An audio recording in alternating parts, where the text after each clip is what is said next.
Aquaman 2 kills the DCU by drowning. James Wan's new film with Jason Momoa ends this DC universe at the bottom. There's nothing about the end of the DCU, the now former cinematic universe of Batman, Superman and Wonder Woman, in Aquaman 2, The Lost Kingdom. The last film in the continuity started a decade ago by Zack Snyder. The film starring Jason Momoa is an isolated adventure that never looks beyond the seas of Atlantis, nor towards the idea that 10 years of characters are coming to an end. Frankly, he doesn't even need to. The period of a year or so since Black Adam is the worst of this brand, and there's no shortage of competition, and The Lost Kingdom crowns this negative sequence with yet another film clearly messed up in the post-production process, tied up by irregular visuals and a script that despite its several scenes in the depths does not manage, and does not even try, to go beyond superficiality. Aquaman 2 doesn't need to tell us that the DCU is going to end. Just watch these films to see that oxygen is running out. Once again directed by James Wan, who made the first Aquaman a fun but forgettable adventure across the globe, shining when his creativity for monsters transformed the seas into a kind of submerged Star Wars, The Lost Kingdom shows Arthur, Momoa, dealing with various responsibilities and opponents, in addition to the difficulty of governing a nation whose council hates him. He and Mara, Amber Heard, fully present in the film, despite what they say, had a son, and to make all this worse the hero needs to reconcile with his brother and villain of the long-past ORM, Patrick Wilson, if he wants to have any chance of defeating the vengeful Black Manta, Yahya Abdul-Mateen II, now owner of a cursed trident and a private army of henchmen, Portuguese, apparently, with no personality, with except for the scientist Shin, Randall Park, willing to help him realize his dream of seeing the legendary city. If the last paragraph seems like a mess, don't just blame it on my writing limitations. Just like its protagonist, Aquaman 2, The Lost Kingdom has a lot of difficulty balancing the number of themes and lines in David Leslie Johnson McGoldrick's script, based on a story by Wan and Momoa. The hero eventually gets there, aided by telegraphed events and motivational speeches, but the film is not as lucky. At least part of this journey is populated by Wan's imagination, especially in the first 30 minutes when we follow Black Manta's underwater explorations in dark oceans in search of Atlantean technology.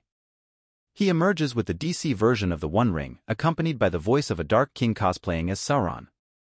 Experienced in horror, one gives a Lovecraftian air to the discovery of the titular Lost Kingdom, but more than Tolkien and Lovecraft, his main reference continues to be Star Wars, judging by the look, especially the prequel trilogy.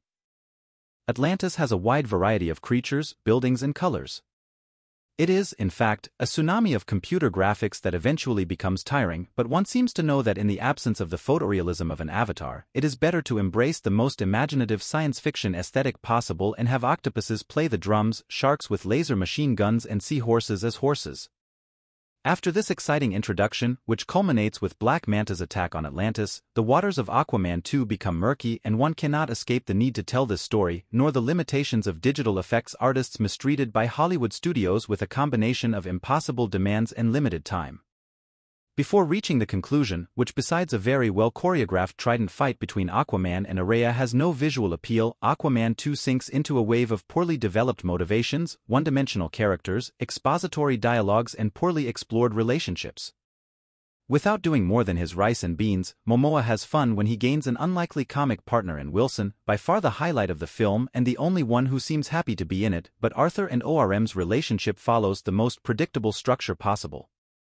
Still, it offers the only thing remotely resembling an emotional progression in the sequel, which unlike its predecessor does not take advantage at all of the talents of names like Temuera Morrison, Nicole Kidman and Dolph Lundgren, forgotten in supporting characters.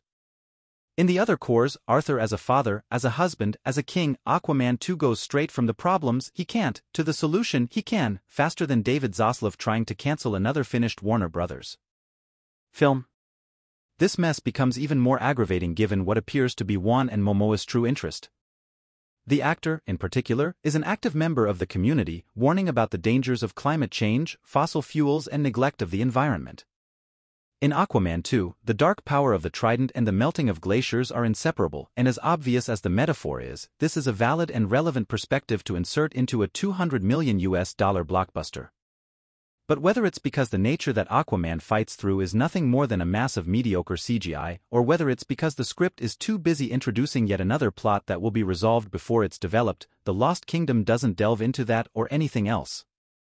Aquaman 2 is happy to put his little finger in to feel the temperature of the water and then say he got wet.